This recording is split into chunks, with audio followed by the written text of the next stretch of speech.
فأعوذ بالله من الشيطان الرجيم بسم الله الرحمن الرحيم الرحمن علم القرآن خلق الإنسان علمه البيان صدق الله مولانا العظيم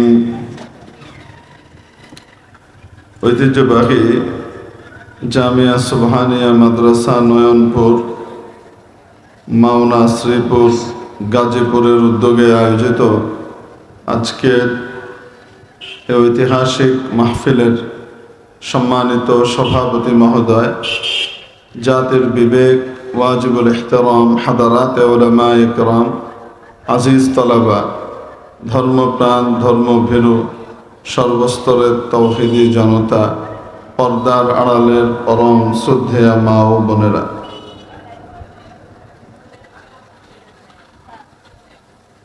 আপনাদের সামনে আপনাদের বহুল পরিচিত অতি পরিচিত সূরাতুর রহমানের প্রথম কয়েকখানি আয়াত তিলাওয়াত করা হয়েছে। সে উপস্থিতি, দুনিয়াতে মানুষ সন্তানকে মানুষ বানাতে চায়।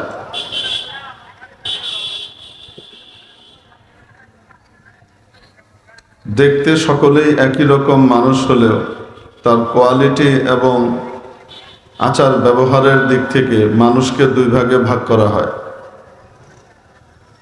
এক হলো দেখতে মানুষ, আসলেও মানুষ, আর এক হলো দেখতে মানুষ কিন্তু আচার আচরণে অমানুষ।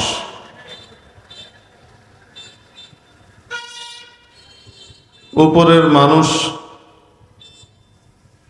যদি আসল মানুষে রূপান্তরিত না হয়, তার ভেতরটা যদি মানুষ না হয়, তাহলে এই মানুষকে মানুষ মানুষ বলে না, তাকে অমানুষ বলে। কথার ভিতরে মানুষজন বলে, হাজী সাহেবের 5টা ছেলের 3টা মানুষ হয়েছে, 2টা মানুষ হয় নাই। এই বাহিরের মানুষকেই আসল মানুষে পরিণত করবার জন্য, তার ভিতরে মানবতা মনুষ্যত্বের কোয়ালিটিগুলো ঢুকাবার জন্য পৃথিবীতে বহু রকমের স্কিম চালু করা আছে, অনেক শিক্ষা ব্যবস্থা তৈরি করা হয়েছে। সকল শিক্ষা ব্যবস্থার দাবি হলো যে তারা মানুষকে সভ্য, ভদ্র, সিভিলাইজড এবং অত্যন্ত সুশীল হিসেবে গড়ে তুলতে চায়। বস্তুত কোন শিক্ষা ব্যবস্থা মানুষকে মানুষ বানায় আর কোনটা মানুষকে কিছুটা পরিবর্তন করলেও আসলে হাল হাকিকতে জানোয়ারের মধ্যেই রেখে দেয়, এটা আমাদের চোখের সামনে পরিষ্কারভাবে প্রকাশিত এবং আমরা চোখের সামনে দেখতে পাই। অনেক সময় হয়তো উপলব্ধি করি না বা নজর দিই না। কালচারের দিক থেকে, স্বভাবের দিক থেকে, আচার আচরণের দিক থেকে মানুষ যদি ভিন্ন একটি মাত্রায় উত্তীর্ণ হয়ে যায়, তাহলে তাকে আমরা বলি আসলেই সে সভ্য মানুষ।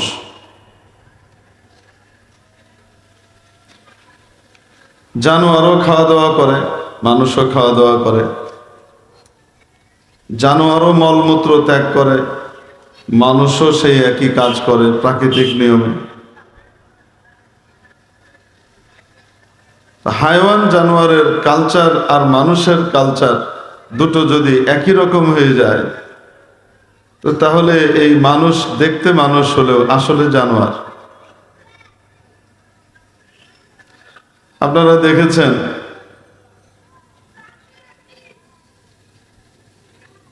আপনাদের দেশে গরু টরু আছে, তাদের যখন খিদে লাগে আর খাবার দেয়া হয়, তারা সুন্দর করে দস্তরখান বিছায়, তারপরে গরু গিয়ে সুন্দর করে হাত ধোয়, কুল্লি করে, তারপরে সে বিসমিল্লাহি ওয়া আলা বারাকাতিল্লাহ পড়ে, বিসমিল্লাহি আলা বারাকাতিল্লাহ পড়ে, বিসমিল্লাহি ওয়া বারাকাতিল্লাহ পড়ে, তারপরে দোয়া টোয়া পড়ে খাওয়া শুরু করে। কি বলেন আপনারা? সে বসে বসে খায় না, খাওয়া দেখলে বসা থাকলে দাঁড়িয়ে যায়, লাফ দিয়ে দাঁড়িয়ে যায়। যে নাদার ভিতরে খাবার দেওয়া হয় তার কিছু অংশ খায়, কিছু ডানে ফেলে, কিছু বামে ফেলে, খাওয়া দাওয়া শেষ করে চলে আসে।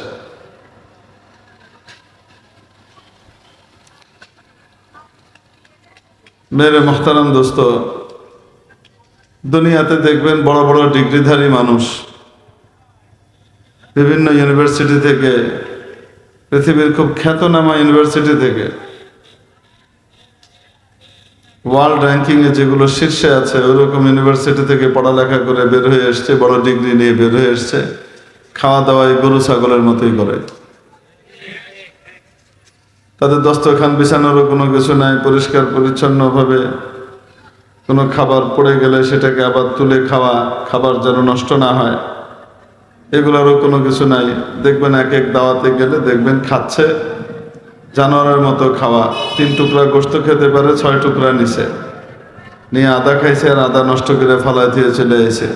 যেমন গরু আর ছাগল যা করে সে ঠিক সেই একই কাজ করছে। তো বড় ডিগ্রিধারী হওয়া সত্ত্বেও সে আসলে কিন্তু এখনো গরু কালচারের চাইতে বের হইতে পারে নাই, গরু কালচারের থেকে উন্নত কোনো কালচারে যেতে পারে নাই। তো দেখতে মানুষ হলো, আসলে কিন্তু জানোয়ার। আপনাদের দেশে গরু বাছুর ছাগল টাগল এগুলো আছে তো নাকি নাই? তো এগুলা যখন পেশাব পায়খানা করে তারা সুন্দর করে একটা আড়ালের মধ্যে যায়, একটা টয়লেটে ঢুকে, তারপরে আশপাশ দেখে, টিস্যু পেপার নেয়, তারপরে বসে সুন্দর করে বাথরুম করে, তারপরে মুছে টুছে, তারপরে আবার ভালো করে পানি দিয়ে ওয়াশ করে, ঢোকার সময় দোয়া পড়ে, আল্লাহুম্মা ইন্নী আউযু বিকা মিনাল খুবুসি ওয়াল খাবাইস। বের হওয়ার সময় আবার দোয়া পড়ে, ডান পা দিয়ে বের হয় আর দোয়া পড়ে গুফরানাক। আপনাদের দেশের গরু ছাগলরা এমনই তো করে নাকি? কি করে বলেন? তার পেশাব লাগলে বসা থাকলেও লাভ দিয়ে ওইটা খাড়ায় যায়, খাড়ায় ডান বাম দেখার কিছু নাই, আশপাশে মানুষ আছে কি নাই তাতে কিছু নাই, বাস উদাময়ে ছেড়ে দিল, তার কাজ করে ফেললো। তাহলে দাঁড়িয়ে দাঁড়িয়ে পেশাব করা, এটা কি মানুষের কালচার না গরুর কালচার? আপনি দেখবেন অনেক বড় বড় ইউনিভার্সিটি থেকে শিক্ষা লাভ করার পরেও, বড় বড় ডিগ্রি লাভ করার পরেও পেশাব লাগছে কোনো জায়গায়, খাড়াইয়া আসতে করে সামনের দরজাটা খুলে বাইর করে কামসাইরা নাড়াচাড়া দিয়ে আবার ভিতরে ঢুকে একটা চলে যেতেছে, কোনো খবরও নাই। আছে না নাই? এত বড় ডিগ্রি অর্জন করার পরেও কি মানুষ হয়েছে নাকি এখনো গরুর কালচারের ভিতরে হাবুডুবু খাচ্ছে?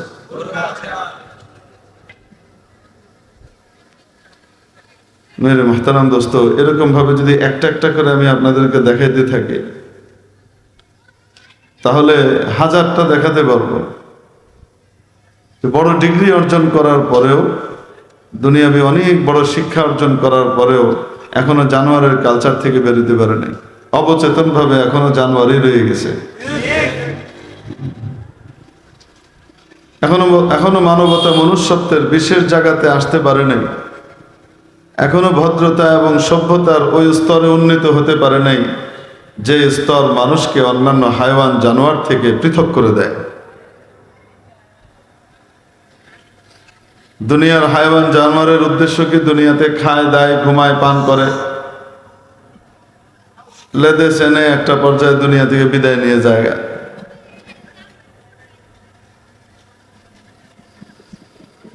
শিক্ষা, দুনিয়াতে যে শিক্ষা দীক্ষা আমরা অর্জন করি, এগুলোর উদ্দেশ্য যদি ভালো থাকা, ভালো খাওয়া, ভালো পড়া, যেটা আমরা টার্গেট করে নিয়েছি, এটাই যদি হয়, লেখাপড়া করে যে গাড়ি ঘোড়া চড়ে, সে শুরু থেকেই তার শিক্ষা দেওয়া হয়েছে তোমার পড়ালেখার উদ্দেশ্য তুমি গাড়ি ঘোড়ায় চড়বা, তুমি ভালো ফ্ল্যাটে থাকবা, দামি বাড়ি বানায় থাকবা।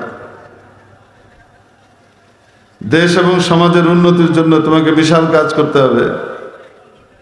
এই শিক্ষা শুরু থেকে আমরা তাকে দিচ্ছি না, আমরা তাকে প্রথমেই দিচ্ছি লেখাপড়া করে যে গাড়ি ঘোড়া চড়ে সে, তার অবচেতন মনে আমরা ঢুকিয়ে দিচ্ছি, তার সাবকনশিয়াস মাইন্ডের ভিতরে ঢুকিয়ে দিচ্ছি পড়ালেখার উদ্দেশ্য ভালো থাকা, ভালো খাওয়া, ভালো পড়া। এটা যদি পড়ালেখার আর শিক্ষা দীক্ষার উদ্দেশ্য হয়, এবং ভবিষ্যতে বাচ্চাদেরকে আপনি যতই দেশপ্রেমের গান শোনেন না কেন, ছোটবেলায় যেটা তার কচি মনের ভিতরে বদ্ধমূল হয়ে গেছে ওটা কিন্তু আসলে বের হয় না। আপনি যতই বয়ান দেন পরবর্তীতে ওইটা এই কান দিয়ে ঢুকে ওই কান দিয়ে বের হয়, মনের ভিতরে ওইটাই বসে আছে। ফলশ্রুতিতে এই বাচ্চাটা বড় হয়ে প্রথম থেকে পুঁজিবাদী চিন্তাধারাতে বাড়তে থাকে যে কোনো মূল্যে আমাকে কি করতে হবে, পয়সা কামাইতে হবে। যার কাছে পয়সা আছে তার কাছে দুনিয়ার সব কিছু আছে, অতএব হালাল হারামের কোনো তমিজ করার কিছু নাই। যেভাবে পারো টাকা কামাও, অল্প দিনের ভিতরে ফ্ল্যাট করো, গাড়ি বাড়ি করো, আর আরামে এসে থাকো। দেশ কোন উচ্ছন্নে গেল তা দিয়ে ভাবার কিছু নাই। ওই ছোটবেলার ওই উল্টাপাল্টা জিনিসগুলো বাচ্চাদের মাথার ভিতরে বিদ্যমান হয়ে বসে থাকে, বদ্ধমূল হয়ে থাকে। মেরে ভাই, যদি শিক্ষা দীক্ষার উদ্দেশ্য ভালো থাকা, ভালো খাওয়া, ভালো পড়া এটা হয়, তো তাহলে গরুও তার ভালো খাওন কোথায় আছে এটা বুঝে। আপনি একটা গরুকে বেঁধে রাখেন, আপনার ক্ষেতের মধ্যে বেঁধে রাখছেন, এখানে শুকনা গাছের গুঁড়িগুলা পড়ে রয়েছে, মানে ধান কাটছেন সেগুলোর মুড়িগুলো রয়ে গেছে। আর পাশের ক্ষেতেই আইলের ওই পাশেই কি হচ্ছে, লক লক করে সুন্দর ধান চারা আছে, গাছ আছে, বিভিন্ন ফসলের গাছ আছে। ওইটা অন্যের, এটা আমার, ওইটা হারাম, এটা হালাল, এই তমিজ গরুর আছে? নাই। গরুকে আপনি এখানে বোঝায় শুনে যতই ওয়াজ করে দিয়ে থুয়ে যান, গরু কিন্তু দড়ি ছেড়ে ওই যেখানে তাজা ঘাস হেনে যাইব। অবাস্তব না বাস্তব? তো খাওন কোথায় ভালো আর কেমনে ভালো খাওন যায় এটা তো গরুও জানে, এটা ছাগলও জানে, হাইওয়ান জানোয়ারও জানে।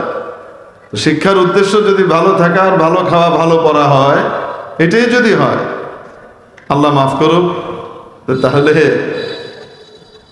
গরুর সাথে তার সাথে কোনো উদ্দেশ্যগত পার্থক্য বিদ্যমান থাকবে। এত পড়ালেখা করে এখনো গরুই রয়ে গেছে।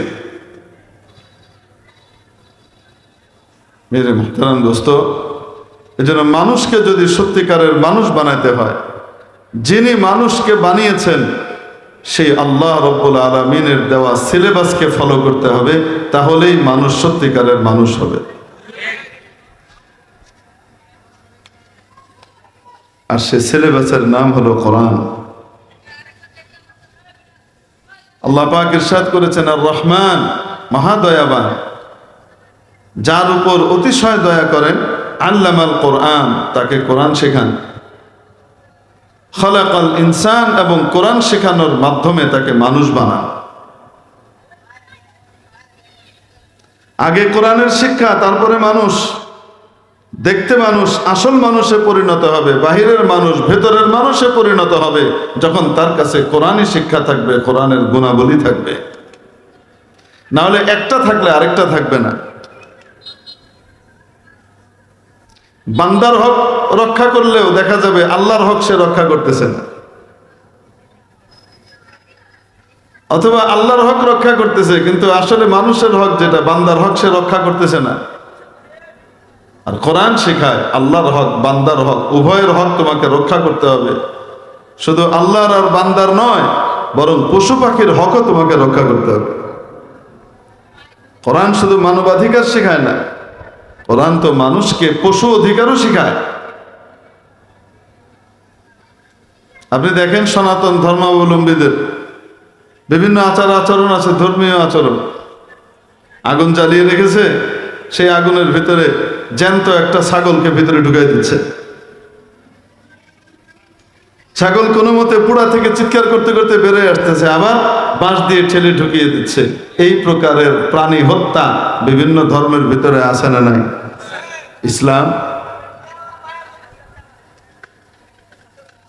ইসলাম শিখিয়েছে, ইদা কাতালতুম ফাহসিনুল কিতলা ওয়া ইদা যাবাহতুম ফাহসিনুদ যিবহা। কোন অন্যায়ের কারণে দণ্ডিত ব্যক্তিকে যদি হত্যা করতেই হয়, তাহলে সেটাও উত্তম রূপে করো, যেন অধিক কষ্ট না হয়। প্রাণীকে খাওয়ার অধিকার তোমাকে দেয়া হয়েছে, তাই বলে নৃশংস উপায় নয়। একটা প্রাণীকে যখন জবাই করবে, তখনও উত্তম রূপে জবাই করো, ছুরিটাকে ভালো করে ধার দাও, তারপরে এমন জায়গা দিয়ে তাকে জবাই করো গলার এখান দিয়ে যেন অতি দ্রুত তার প্রাণ বেরিয়ে যায়, তার কষ্ট কম হয়। ইসলাম তো পশু অধিকারও শেখায়।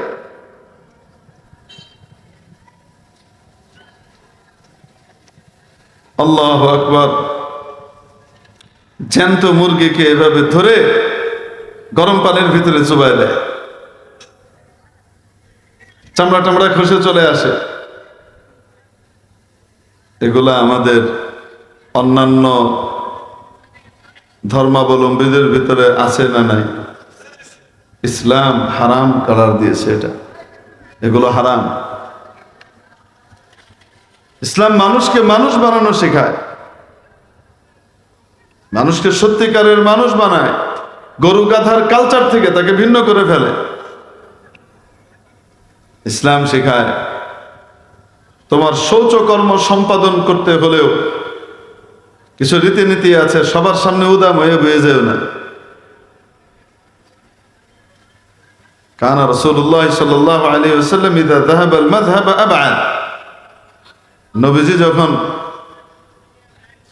শৌচকর্ম সম্পাদনের জন্য যেতেন তখন দূরে চলে যেতেন। ওই যুগে তো আর বাথরুম অ্যাভেলেবল ছিল না, দূরে চলে যেতেন যেন সতর কেউ দেখতে না পায়, আড়ালে চলে যেতেন। ইসলাম শিখিয়েছে তুমি আড়ালে যাও, আর যখন যাবা তখন আগে বাম পা দিয়ে ঢুকো, ওয়াশরুমে ঢুকো আর ওইরকম জায়গাতে যাও, আগে বাম পা দাও। ঢোকার আগে দোয়া পড়ে নাও, আল্লাহুম্মা ইন্নী আউযু বিকা মিনাল খুবুথি ওয়াল খাবাইস। ভিতরে ঢোকার পর এইভাবে এভাবে এভাবে কুলুক এবং ঢিলা ব্যবহার করো, পানি ব্যবহার করো। তারপরে বের হবার সময় আগে কোন পা দাও? ডান পা দাও। বের হওয়ার পরে দোয়া পড়ো গফরানাক। এগুলা হাইওয়ান জানোয়ার করে না। ইসলাম শেখাচ্ছে খবরদার, প্রস্রাব করার সময় হাইওয়ান জানোয়ার যেমন কোনো তমিজ করে না, তুমি ওরকম করলা না তা নয়। তোমাকে যদি পেশাব করতে হয় খবরদার নিচু জায়গায় বসে উঁচু জায়গায় পেশাব করবে না। বাতাসের বিপরীতমুখী হয়ে বসে পেশাব করবে না, কোনো গর্তের ভিতরে পেশাব করবে না। কেন? নিচু জায়গায় বসে উঁচু জায়গায় পেশাব করলে বেয়ে এসে তোমার জুতো, তোমার পা ইত্যাদিকে নাপাক করে দিবে। বাতাসের উল্টো দিকে বসে পেশাব করলে বাতাসের ছিটায় এসে তোমার কাপড় চোপড় শরীর নাপাক হবে। হাইওয়ান জানোয়ারের পাক নাপাকির কোনো তমিজ নাই। দুনিয়ার যে সমস্ত লোক এই ইসলামী শিক্ষায় শিক্ষিত হয় না, বড় ডিগ্রি অর্জন করার পরেও ওই যে খাড়ায় খাড়ায় মিটা তারপরে আস্তে করে ভিতরে ঢুকায় ফেলায়, সেখানে পবিত্রতা, পরিষ্কার পরিচ্ছন্নতা এবং পবিত্রতার কোনো বিষয় সামনে নাই। কাপড় নাপাক হইলো না, শরীর নাপাক হইলো না, কি হইলো এই বুঝি নেই। গর্তের ভিতরে পেশাব করবা না, নবীজি শিখাচ্ছেন। কেন? গর্তের ভিতরে কোনো প্রাণী থাকে, সেই প্রাণী তার নিজের বাড়িতে আছে, সে এখন তোমার কোনো ক্ষতি করে নাই, এটা তার বাড়ি, সে তোমার কোনো ক্ষতি করে নাই, অযথা তাকে কষ্ট দেওয়ার অধিকার তোমার নাই। গর্তের ভিতরে যে প্রাণীরা থাকে, ইঁদুর, সাপ, এরা মানুষের খুব উপকারিত। কি বলেন আপনারা? ইসলাম তো একটা সাপের অধিকার, একটা ইঁদুরের অধিকারও সংরক্ষণ করে, তার ঘরে তাকে কষ্ট দেওয়ার জন্য নিষেধ করে, যতক্ষণ সে আমার ক্ষতির কারণ না হয়ে দাঁড়ায় সরাসরি। যে ইসলামী শিক্ষা সাপের অধিকার আর ছুঁচো আর ইঁদুরের অধিকার, এটার প্রতিও মানুষকে সচেতন হতে শেখায়। সেই ইসলামী শিক্ষা, কোরআনের শিক্ষা কখনো জঙ্গিবাদের শিক্ষা হতে পারে না। যারা ইসলামী শিক্ষাকে জঙ্গিবাদের শিক্ষা এবং জঙ্গিবাদের আতুরঘর বলে মাদ্রাসাগুলোকে চিহ্নিত করবার চেষ্টা করেছিল, মাদ্রাসাগুলো জঙ্গিবাদের প্রজনন কেন্দ্র বলেছিল, আজকে তাদেরকে টেলিস্কোপ মাইক্রোস্কোপ দিয়েও খুঁজে পাওয়া যাচ্ছে না। এজন্য এই ধরনের অপপ্রচারে কখনো আমরা অংশগ্রহণ করব না, এই ধরনের অপপ্রচারকে কখনো আমরা বিশ্বাসও করব না ইনশাআল্লাহ। সেই উপস্থিতি, ব্যক্তিগত জীবনে মানুষকে মানুষ বানায়। ইসলাম কি শিখায়? খাবার আল্লাহর বড় নিয়ামত। অতএব এই নিয়ামতের অপব্যবহার করার কোনো সুযোগ তোমার নাই। কুলু ওয়াশরাবু ওয়ালা তুসরিফু, খাও পান করো, অপচয় করো না। তোমার যত মন চায় খাও, যত মন চায় পান করো, কিন্তু কি করো না? অপচয় করো না, অপব্যয় করো না, নষ্ট করো না। নষ্ট কে করে? জানোয়ার করে। নান্দার ভিতরে কিছু খায়, কিছু ডাইনে, কিছু বামে ফালায়। কে ফালায়? গরু ফালায়। হাইওয়ান, জানোয়ারের কাজ।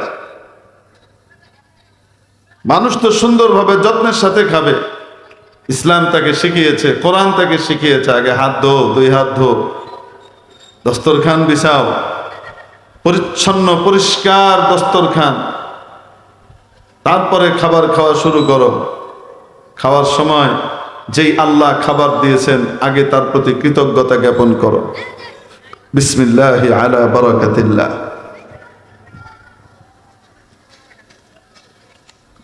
কৃতজ্ঞতা জ্ঞাপন করো, তারপরে কি করো? খাওয়া দাওয়া শুরু করো। হাত দুইটাকে 2 কাজের জন্য ভাগ করে দাও। নিম্ন স্তরের কাজগুলোর জন্য বাম হাত, আর ভালো কাজগুলোর জন্য ডান হাতকে বরাদ্দ করো। নবীজি সাল্লাল্লাহু আলাইহি সাল্লাম শিখিয়েছেন না? শিখান নাই? বান্দরও খায়, দেখবেন আপনি, ডাইন হাত বাম হাত সমানে। আরে খায় কি খায় না? নাকি বান্দর আগে হাত ধোয়, তারপরে বিসমিল্লাহ ওয়া বারাকাতিল্লাহ পরে পরে ডাইন হাতে খাওয়া শুরু করে, সুন্দর করে দস্তরখান বিছায়? কোন না কেন? তো 2 হাতে সমানে খাইতে থাকা, এটা কি মানুষের কালচার না জানোয়ারের কালচার? এজন্য কোরআন আর হাদিস মানুষকে আসলে মানবতা, মনুষ্যত্বের শিক্ষা দেয়। এটা তো ব্যক্তি জীবনের কিছু কথা বললাম। পারিবারিক দিকে লক্ষ্য করেন, নবীজি শিখাচ্ছেন তোমাদের মধ্যে সবচেয়ে সেরা ওই ব্যক্তি, যে ব্যক্তি তোমাদের স্ত্রীদের কাছে সেরা, আর আমি তোমাদের মধ্যে আমার স্ত্রীদের কাছে সবচেয়ে বেশি সেরা। জীবনে কোনোদিন স্ত্রীর গায়ে হাত তোলেন নাই নবীজি। জীবনে কোনোদিন নবীজি স্ত্রীকে গালি দেন নাই, বাপের বাড়ি নিয়ে খোঁটা দেন নাই, কোনোদিন কষ্ট দেন নাই। নবীজির এই শিক্ষা অনুযায়ী যদি আমরা সকলেই নবীজির এই তরিকাকে ফলো করতাম আর একজন ভালো স্বামী হতাম, তাহলে আমাদের ঘরগুলো জান্নাত হয়ে যেত। নবীজি নারীদেরকে শিখিয়েছেন, তোমার স্বামী যদি তোমার উপরে খুশি থাকে, তুমি মৃত্যুবরণ করার সাথে সাথে জান্নাত। যে নারী মারা যায়, নবীজি ইরশাদ করেন, যে ব্যক্তি, যে নারী মারা যায়, যে স্ত্রী মারা যায়, ওয়াজাওজুহা আনহা রাদ দাখালাতিল জান্নাহ, এমন অবস্থায় মারা যায় যে তার স্বামী তার উপরে খুশি, সে সোজা জান্নাতে চলে যায়। স্ত্রীকে শিখিয়েছে যে স্বামী আর তুমি সমান সমান নও। কিছু কিছু দিক থেকে তোমরা পরস্পরে একে অপরের ঘনিষ্ঠ বন্ধু হবে, এত ঘনিষ্ঠ হবে যেটা পৃথিবীতে আর কারোর সাথে হবে না, কিন্তু তারপরেও সে তোমার সম্মানের পাত্র। আর রিজালু কাওয়ামুনা আলান নিসা, তুমি যদি তোমার স্বামীকে খুশি করতে পারো, তার আনুগত্য করতে পারো, তাহলে তোমার দুনিয়ার ঘরও জান্নাত, মৃত্যুর পরও তোমার জন্য জান্নাত। ইদা সাল্লাতিল মারআতু খামসাহা, হাদিস শরীফে নবীজি ইরশাদ করেন, মুসনাদে আহমদেও এসেছে এবং ইবনে হিব্বান, সহিহ ইবনে হিব্বানেও এসেছে, স্বামী হক কিভাবে আদায় করে বলছে, ইদা সাল্লাতিল মারআতু খামসাহা, কোন নারী যখন 5 ওয়াক্ত নামাজ ঠিকমতো আদায় করে, ওয়াসামাত শাহরাহা, আর রোজা ঠিকমতো আদায় করে রমজানের, ও আহসানাত ফারজাহা, নিজের গোপনাঙ্গের হেফাজত করে, অপাত্রে ব্যবহার করে না, ও আতাআত বা'লাহা, নিজের স্বামীর আনুগত্য করে, স্বামীর কথা মানে, ফালতাদখুল মিন আইয়ি আবওয়াবিল জান্নাতি শাআত, তাকে বলা হবে জান্নাতের যেই দরজা দিয়ে ইচ্ছা তুমি ঢুকো। 8 ক্যাটাগরির জান্নাত আছে, বড় বড় জান্নাতের নাম আছে, যেটা দিয়ে ইচ্ছা তুমি ঢুকতে পারবা। যখন কোন স্ত্রী, কোন স্বামী যখন তার স্ত্রীর হকগুলো আদায় করে, আর স্ত্রীও স্বামী তার হক আদায় করুক না করুক, স্বামীর হক ঠিক মতো আদায় করে, তখন সে ভবিষ্যতে তো জান্নাত পায়, তার বাড়িটাও জান্নাত হয়, তার ভবিষ্যৎও সুন্দর হয়। কিভাবে? সন্তানরা দেখে দেখে শিখে, তারা ওয়াজে শিখে না, তারা কিন্তু দেখে দেখে শিখে, অনুকরণ করে। যখন দেখে যে আমার মা বাড়ির মুরব্বী, বাপকে পরিপূর্ণ মানে, বাপের ইচ্ছার বিরুদ্ধে যায় না, অনেক কিছু মন চায় করতে, কিন্তু তারপর বলে তোর বাপ রাগ হবে, এটা করা যাবে না, তো তখন সন্তান শিখে মুরব্বীকে মানতে হয়। এই সন্তান বাপকে মানে, মাকে মানে, ছোট ভাই বড় ভাইকে মানে, ছোট ভাই বড় বোনকে মানে। এই মানামানির পরিবার যেটা তৈরি হয়, এরা সুশৃঙ্খল এবং অত্যন্ত সিভিলাইজড পরিবার হিসেবে ভবিষ্যতে বিকশিত হয়। তাদের বাড়িও সুন্দর হয়, ভবিষ্যতও সুন্দর হয়। আর যখন উল্টাটা হয়, তুমি আর আমি সমান, তুমি কেডা? আমাদের এনজিও কর্মীরা যেমন নাকি শিখায় পশ্চিমাদের থিওরি, স্বামীর ভাত খাবো না, কি কি শিখায় না, এগুলো মুখস্থ করায় 6 নম্বরের মতো। তাবলি এগুলো 6 নম্বর যেমন মুখস্থ করায়, এরা মুখস্থ করে। আল্লাহু আকবার। সম অধিকারের নামে বাড়িগুলাকে জাহান্নামের গর্ত বানাচ্ছে, এবং ডিভোর্স দিন দিন বাড়তেছে নারী অধিকারের নামে। স্বামীকে অবজ্ঞা করা শিখাচ্ছে, ওই ফ্যামিলি ধ্বংস হয়ে যাচ্ছে, কারণ ফ্যামিলির ভিতরে মানামানির কোনো কারবার থাকে না। তাহলে ইসলাম পারিবারিক রীতিনীতিরও শিক্ষা দিয়েছে না, দেয় নেই? সামাজিক দিক থেকে দেখেন, ইসলাম সামাজিক বিজ্ঞানের শিক্ষা দিয়েছে। সর্বপ্রথম মানুষের সমাজে তার প্রতিবেশী থাকে। হাদিস শরীফের মধ্যে রাসূল সাল্লাল্লাহু আলাইহি সাল্লাম বলেন যে দেখো, তোমার প্রতিবেশীর সাথে সদ্ব্যবহার করো, তাহলে তুমি খাঁটি ঈমানদার হতে পারবা।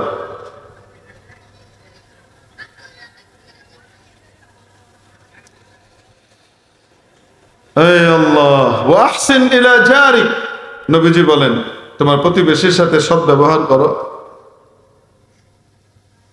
তাকুন মুসলিমা, অন্য রাওয়ায়াতে তাকুন মুমিনা, তাহলে খাঁটি ঈমানদার হতে পারবা। এক হাদিসের ভিতরে আসে, রাসূল সাল্লাল্লাহু আলাইহি সাল্লাম ইরশাদ করেন, জিবরাইল আলাইহিস সালাম আমার কাছে এসে প্রতিবেশীর হকের ব্যাপারে এত তাগিদ, এত গুরুত্ব, এত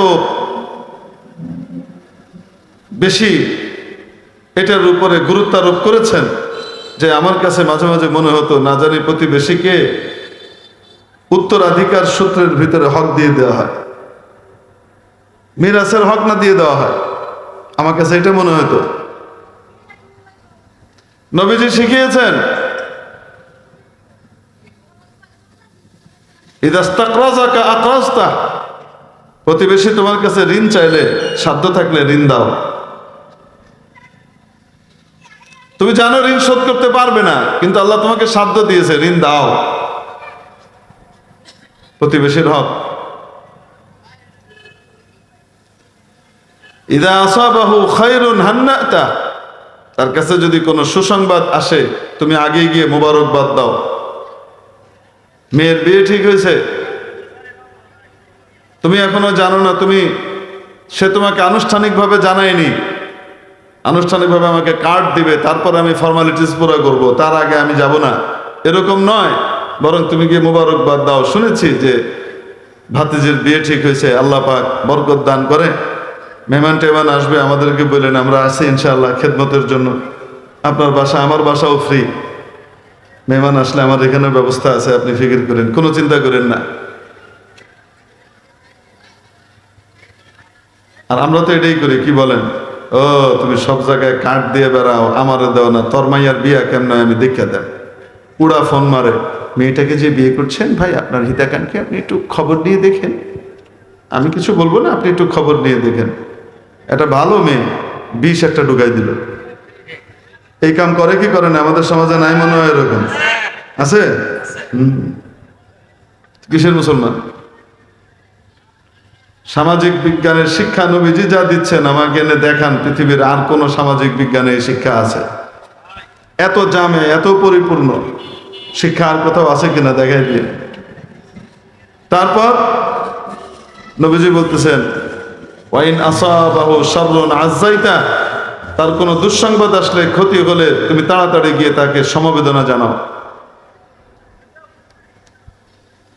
ওয়ালা তারফা জিদারাকা ফাওকা জিদারি জারিক ফাতাসুদ্দা রিহা, তোমাকে আল্লাহ ধন দিয়েছেন, টাকা পয়সা দিয়েছেন, তুমি উঁচু বাড়ি বানাইতে পারো, তুমি এমন ভাবে দেয়াল তৈরি করো না, উঁচু করো না তোমার দেয়ালকে যে তোমার প্রতিবেশীর বাতাস বন্ধ হয়ে যায়। এভাবে বানিও না। তোমার টাকা আছে, পয়সা আছে, ঠিক আছে, কিন্তু প্রতিবেশীর হকের দিকে খেয়াল রাখো। সমাজ কিভাবে চলতে হয় সমাজে নবীজি শিখিয়ে দিচ্ছেন।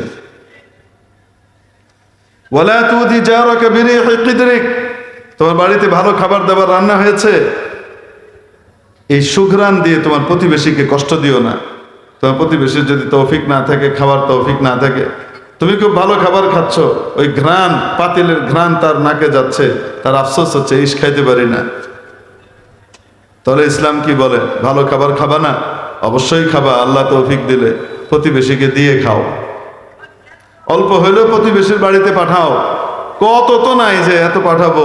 নবীজি শিখাই দিচ্ছেন এক কাজ করো, ঝোল একটু বাড়ায় দাও, তাহলে ঝোলের বাটির ভিতরে কিছু গোশত আর কিছু আলুর টুকরা বাড়ায় দিলে তো এমনি হয়ে যায়, অন্য কেউ তুমি দিলা। এই সামাজিক বিজ্ঞানের শিক্ষা নবীজি দিয়েছেন নাকি দেন নাই? আসতে বলেন, দিয়েছেন না দেন নাই? এরপরে আসেন রাষ্ট্রবিজ্ঞান, ইসলামে আছে না নাই? সব আলোচনা তো আর একদিনে শেষ করা যাবে না। হযরত মাওলানা শেখ মুফতি ওলিউল্লাহ সাহেব দামাত বারাকাতুহুম বাংলাদেশের বিদগ্ধ একজন আলেমে দ্বীন এবং অত্যন্ত চমৎকার আলোচনা করেন, হৃদয়গ্রাহী ভাষায় আলোচনা করেন। আমলওয়ালা মানুষ। আল্লাহ পাক ওনার বয়ান দ্বারা আপনাদের আমাদের সকলকে উপকৃত হবার তৌফিক দান করেন। হযরত চলে এসেছেন, ইনশাআল্লাহ এখনই হযরত বয়ান করবেন, তারপরে দোয়া করবেন। আল্লাহ পাক আমাদেরকে কোরআনের উপরে চলে, কোরআন শিক্ষা নিয়ে, নিজেদের বাচ্চাদেরকে কোরআনই শিক্ষা দিয়ে তাদেরকে সত্যিকারের মানুষ বানাবার তৌফিক দান করেন। ওয়া আখিরু দাওয়ানা আলহামদুলিল্লাহি রাব্বিল আলামিন।